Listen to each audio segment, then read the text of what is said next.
fantasía me ofrece lo que su realidad no puede darme. En un mundo feliz, en mis ganas de vivir, en los buenos sentimientos que tú y yo llevamos dentro. Sonreír, ser feliz, poder amar, vivir en paz.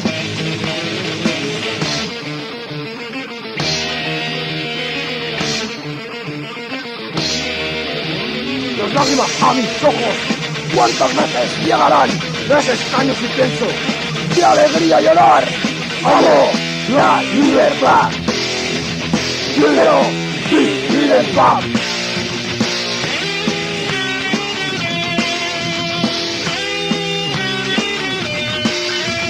Busco la felicidad, lejos de su realidad.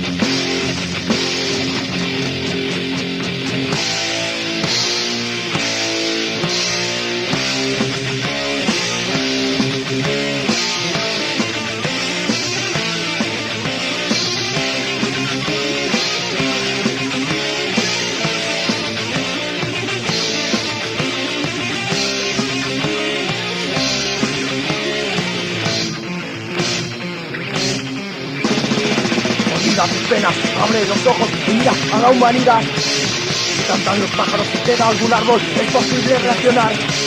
Si piensas, si sientes, si quieres, si vives, el mundo cambiará.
Vamos a cambiar la humanidad con alegría y sinceridad.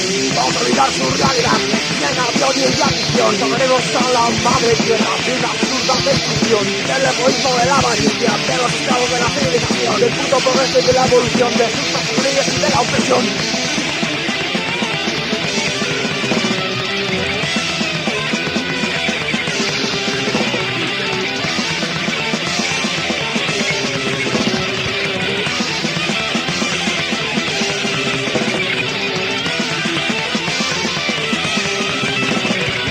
¡Amo la libertad!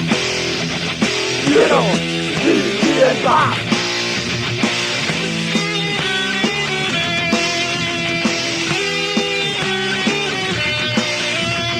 Busco la felicidad, lejos de su realidad.